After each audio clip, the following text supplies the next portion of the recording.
Chasing a fantasy, understanding and using the phrase.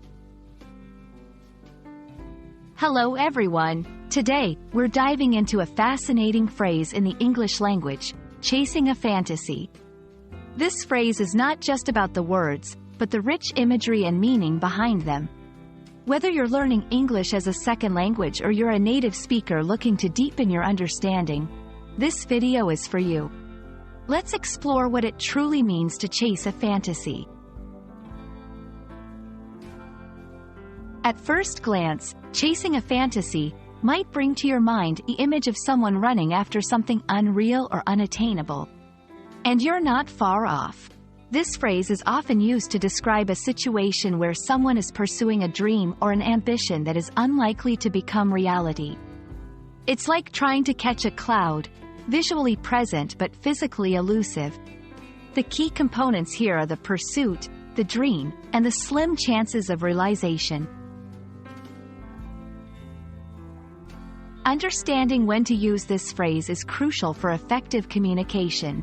Chasing a fantasy is usually used in a cautionary or critical context. For instance, if someone is neglecting practical responsibilities in pursuit of an unrealistic dream, you might say they are chasing a fantasy. It's a way to express concern or to advise someone to reconsider their path. However, it's important to use this phrase sensitively, as it touches on people's hopes and dreams. To grasp the phrase better, let's look at some examples. 1. Despite his friends' warnings, John kept investing in the scheme, chasing a fantasy of quick riches.